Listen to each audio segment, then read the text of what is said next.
season to remember. People reached out to us. They wanted these untold stories told. We want to have something to say about our destiny. We at Sage Policy Group recognize that this is a challenging period for households and businesses. But Marylanders are intelligent, strong, inventive, and entrepreneurial. Eventually, this economy will bounce back stronger than ever. Salisbury University educates tomorrow's professionals with graduate programs to advance your career. Earn your master's online in business, nursing, or GIS. Study social work online or at Satellites in Hagerstown, Cecil, Southern Maryland, and the Midshore. Learn more at salisbury.edu. 71 acres in downtown Baltimore devoted to learning, discovery, care, and service. We train the professionals who secure the health, well-being, and just treatment of Maryland citizens. We create the knowledge that cures disease and strengthens communities across the state and around the world. UMB makes the world more just, more enlightened, healthier, and more humane. We are UMB. This program is made by MPT to enrich the diverse communities throughout our state and is made possible by the generous support of our members. Thank you. Tracking state trial judges.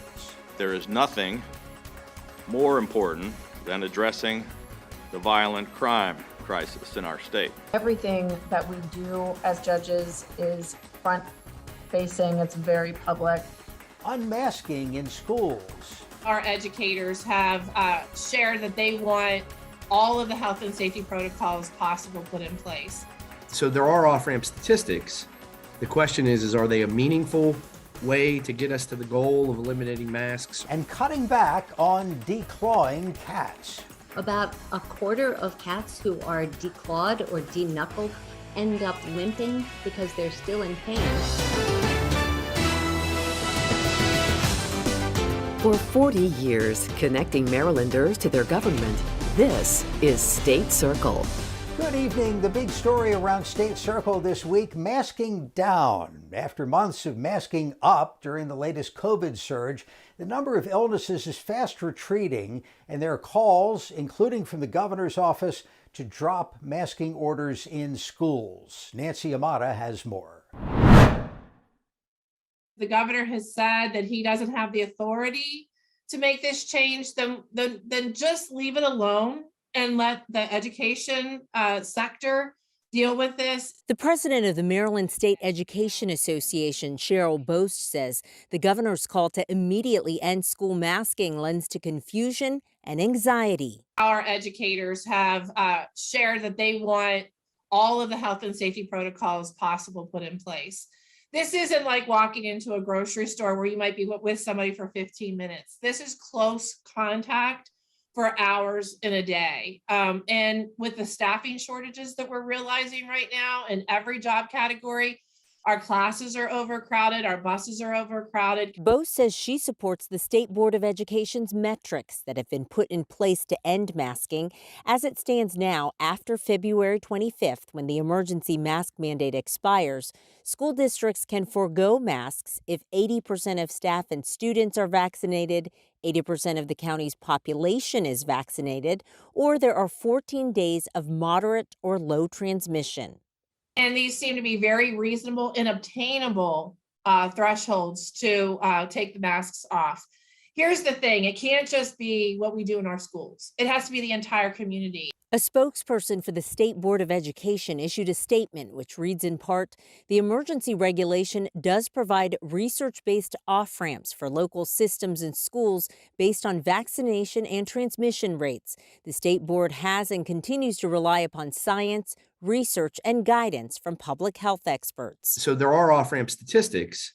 The question is are they a meaningful way to get us to the goal of eliminating masks, or are they a plan that really can never be achieved? Days before the governor's plea, House Republicans were also saying it's time to unmask the kids. It has an impact on a child's social development, their educational development, their language and verbal skills. House Minority Leader Jason Buckle says he's followed the research and science. I think as adults and policymakers, we can finally reach the point 2 years into this pandemic to say, hey, wearing the masks has not prevented the transmission of the Omicron variant. The Omicron variant runs wild. The masks don't seem to really stop it. I think people are picking the science that they want to use for their side. Both are equally passionate about doing what's best for kids and their teachers in school.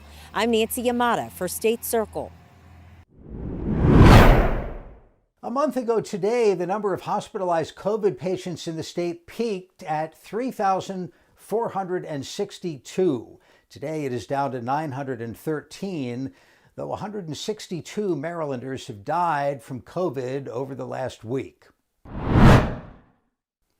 Legislative leaders this week unveiled bills to help the child care industry, which was hurt by the pandemic, with about 800 licensed facilities closing.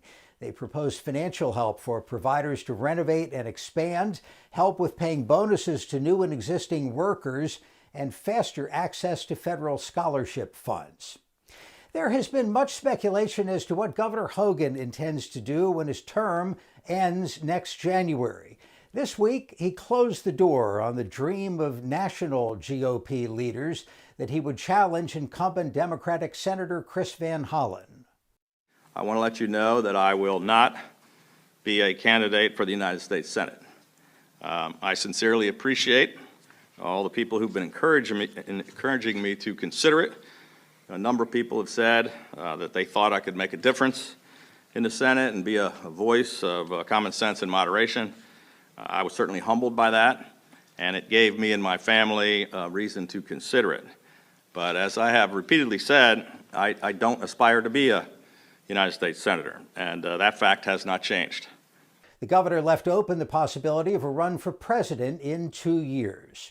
The governor's crime package faced hearings in Annapolis this week.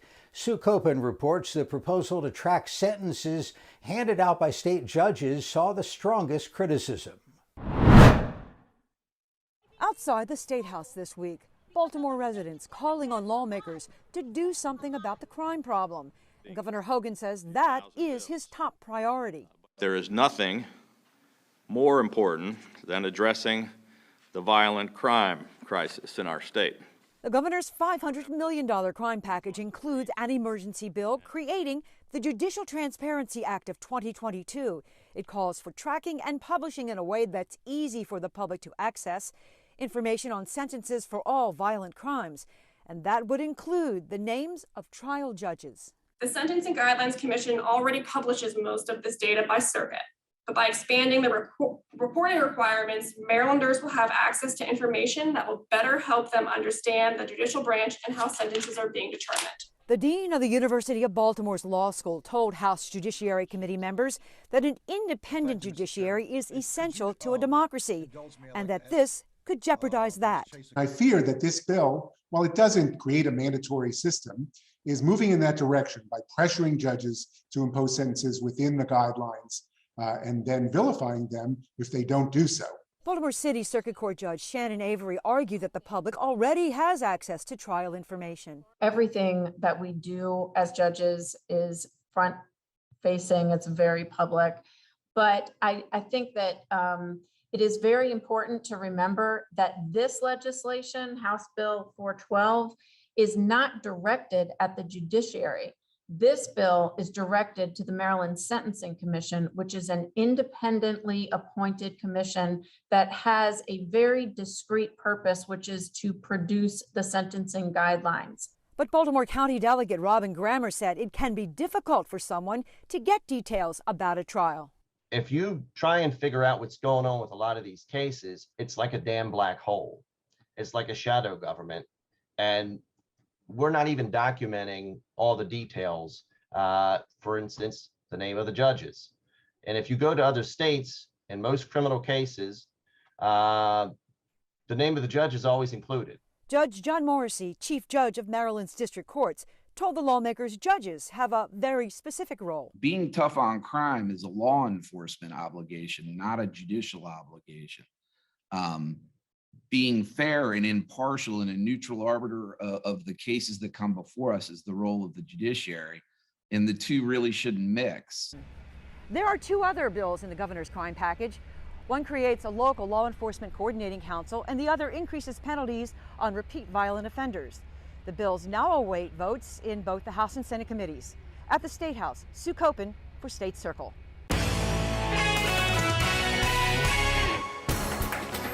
Joining us for the Annapolis Faceoff this week, Senator Cory McCray, Democrat from Baltimore City, Senator Robert Casserly, a Republican from Harford County.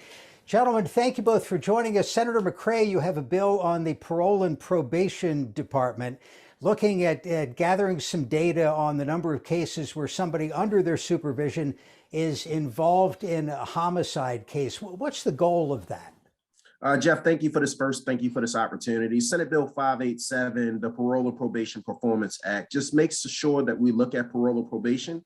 It has a very vital and critical role in reference to public safety across the state of Maryland. It's a state agency. And when we think about the crime fight across the state of Maryland, Jeff, when we look at it, we know that we have 100 vacancies currently, and we want to make sure that they're properly resourced and that we're setting measurable goals. Why is this important? When we look at 1/3 of the murders that have taken place across the state of Maryland, we know that they're on parole and probation. When we looked at 50% of those folks being inconsistent in reference to the actions that they should be providing for parole and probation, and making sure when you have that 100 vacancies, that's problematic. I've talked with Secretary Green a good bit. I think that we should be setting measurable goals, and we should be dropping that number consistently, not making sure that it stays the staggering same. Senator Casserly, any objection to studying this? So I certainly don't have any problem with getting more information. I just have to comment that the data here is wide swinging, because my data shows that just 1% of supervised persons are involved in the non-fatal and fatal shootings over the last 3 years. So I mean, certainly that peaks in certain jurisdictions, like in Baltimore, we have a higher homicide rate. But I certainly don't have any problem with collecting the data. Obviously, we have a wide diversity on what the data is, so let's collect it and find out where the truth is. Jeff, just to send back some numbers so that we're all on the same page. 118 in 2019 were murdered in the state of Maryland. 121 were murdered under parole and probation in 2020. And then fiscal year 2021, we had 118. So on average, we're seeing the same number, and we have to set measurable goals to drop that number. I won't go into it, but on average, 255 across the state of Maryland have been shot, and they were under the purview of parole and probation. I should know this, but I don't. When somebody is under the supervision of that department, they've been released from a penitentiary, maybe. What's supposed to happen? Do they, is it ankle monitoring? Or are they supposed to check in weekly, monthly? What's the deal? It depends on the penalty. It depends on the crime, but there's a certain level of case management depending on that level that then helps to govern and supervise that respective person that's on parole or probation. So obviously the crime determines how much supervision, what that looks like.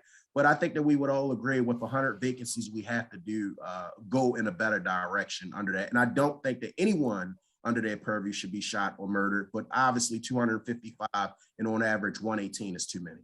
Yeah. Did they have, go ahead.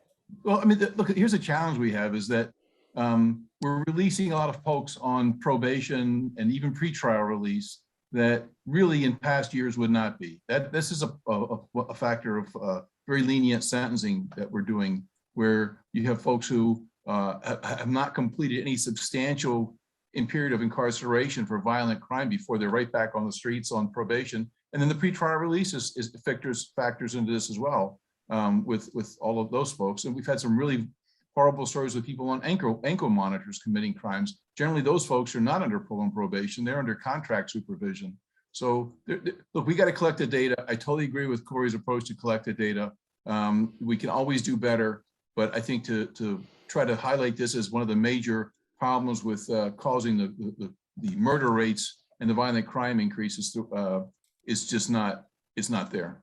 I do hear I would a lot agree of, that this isn't one, but it is one component, Jeff. All right. I hear a lot of people on one side of the aisle pointing to understaffing at parole and probation as a problem. People on the other side of the aisle pointing at open positions in the Baltimore Police Department, the need to fill that. Why not fill all these positions? I know it's tough to hire now, but the state treasury has the resources to pay bonuses to get people in these jobs. Why not staff up? We have serious hiring problems in all policing agencies right now. And even my own county sheriff would tell you that normally for a vacancy where they might have gotten hundreds of applicants in the past years, now they're down to a score or so. So it's becoming very difficult to staff these positions as policing becomes less of a desirable career. And it's not just a matter of money, it's the whole stigma about being a police or corrections officer. I would say that to just compound on what Bob has stated, that this is the great not great recession, but the great employment battle. So it's not just public safety that's dealing with this. It's a variation, but I do agree with you, Jeff. There's a significant amount of money from this state budget from a surplus standpoint. We have to make sure that we're providing the tools to make sure that we can drop down our vacancies with them. But we are showing, Jeff, the point you alluded to, that while parole and probation is showing 100 vacancies statewide, Baltimore City's I think last thing I saw was 392 officers short just in the city. So yeah, staffing is tough. And of course you're competing. Somebody who might be on parole and probation might take a job with the city police or state police or county police. So all these folks are all competing for the same body of eligible employees.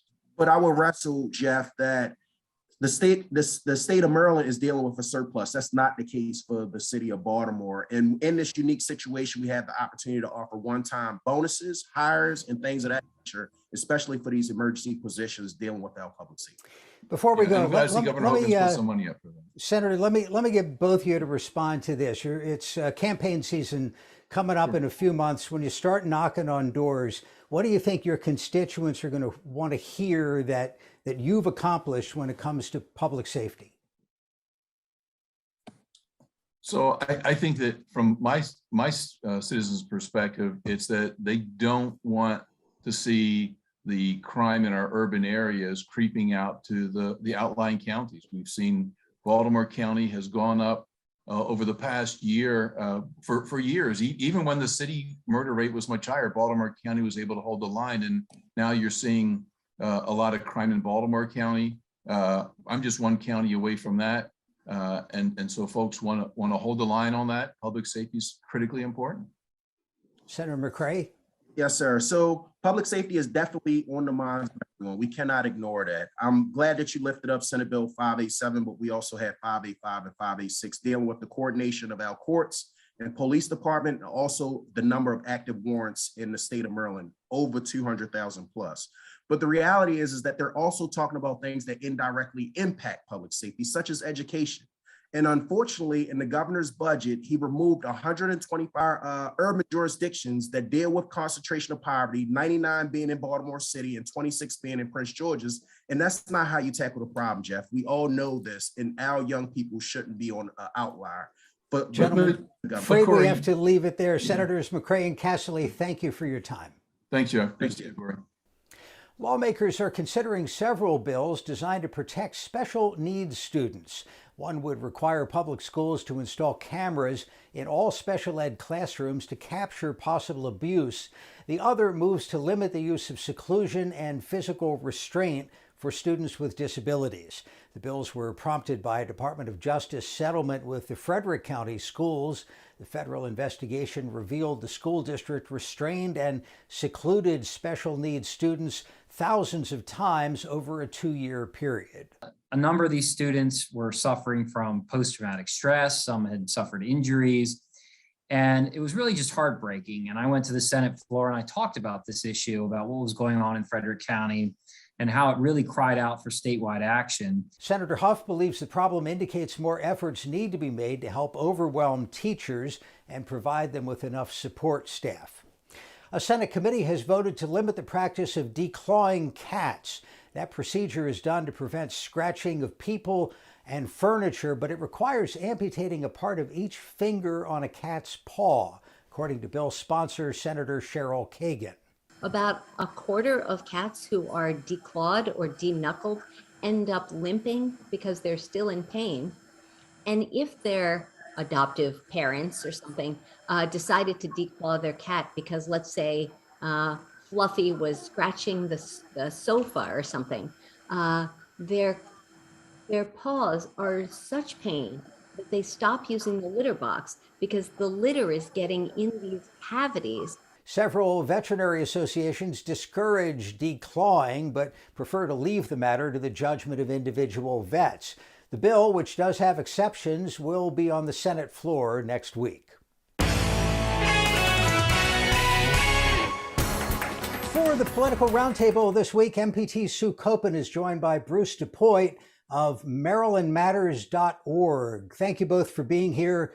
Governor Hogan doesn't seem too concerned about this, but articles of impeachment were filed against him by a member of his own party this week. What was that about?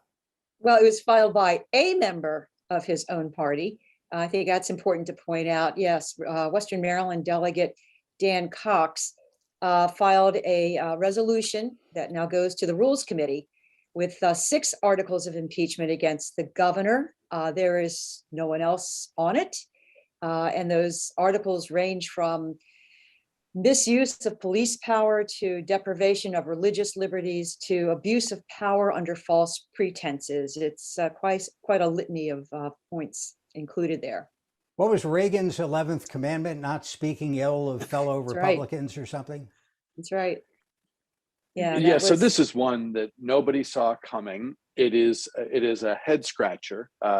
Larry Hogan is a very popular governor. He's in his final year. He has submitted his final budget. Democrats want no part of this. And even Dan Cox wasn't talking about it on the day that he filed these resolutions of impeachment. So it's being widely dismissed as kind of a political stunt.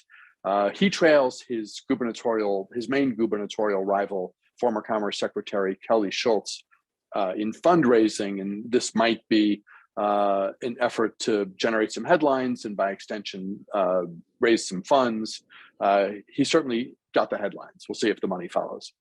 I think it's safe to say this one's fate is quite uncertain in the Rules Committee and anywhere moving forward. A lot of things go into the Rules Committee, few things come out. We mentioned earlier in the program that the COVID numbers in Maryland, at least in terms of the number of people in the hospital, the positivity rate is getting way better. Hospitals have had an extremely difficult time, along with the people working there. Yeah, I'm going to defer to Bruce because Bruce has done a good deal of work on how that's impacted the hospitals, particularly with regards to nurses and the lack of them. It's been 2 years, the likes of which we've never seen before. The hours, the stress, the burnout. People are leaving the profession, and that's causing an enormous problem for hospitals. Right now, there's a situation where hospitals are turning to agencies as never before. They've done this in the past. They're doing it now before. They're doing it now as they never have before. And they're having to pay so much to get nurses to fill their vacancies that there's some concern about price gouging. There's legislation that would attempt to get at some of this, but Attorney General Frosch told me it's really tough to know exactly what's happening. It's not as clear cut as some would suggest. So the only thing we're certain about is that for hospitals, filling vacancies is going to be a major problem. Some are calling it a crisis for months and maybe years to come. And there's another point. So Jeff, I just have 30 seconds, and I just wanted to touch on the idea that the redistricting fight isn't totally over. Next stop is the Court of Appeals. Yeah, that's right. The congressional map got sued, and now the state legislative map has been challenged in court, and the hearing on that is next week. So that train is leaving the station with some speed. You have to keep in mind that the time to file it, the deadline for that is February 22nd for the primary. At least that's the current deadline. Very good. Sue and Bruce, appreciate your time. Have a great weekend. You too, Jeff. You as well.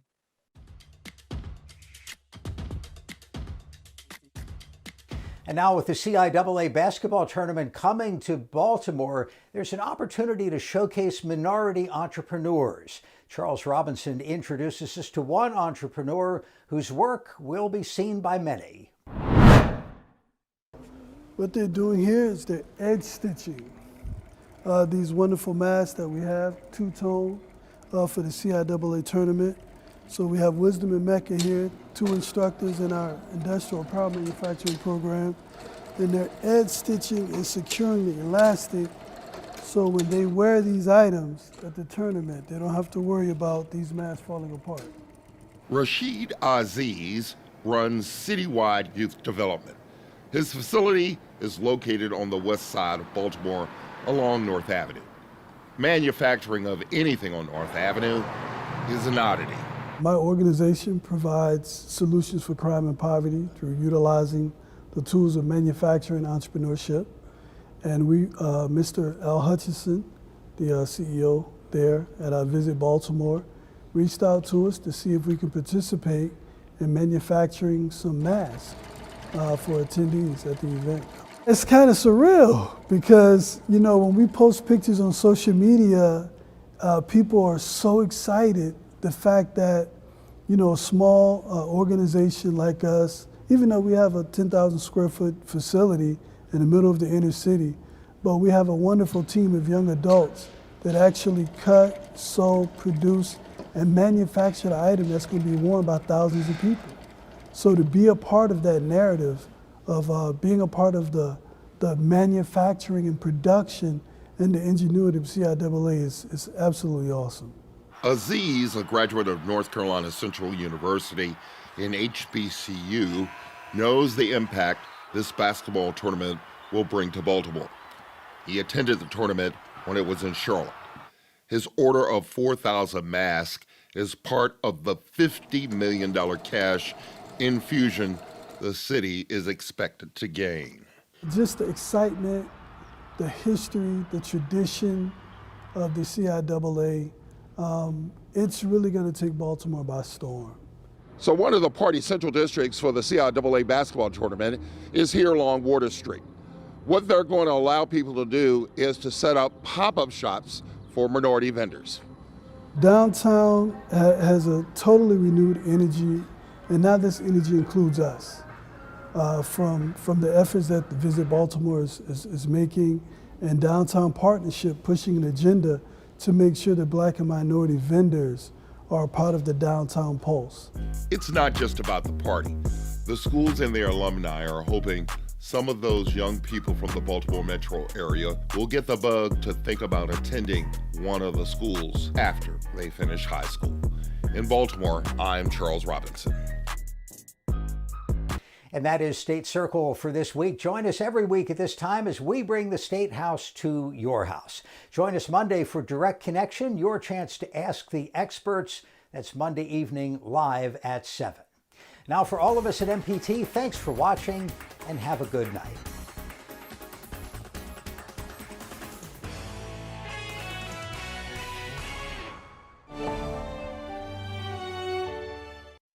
Your future through UMBC's new graduate programs in software engineering.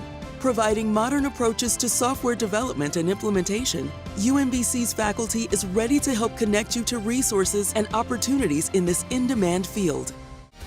University of Maryland Center for Environmental Science, leading the way on Chesapeake Bay restoration while guiding our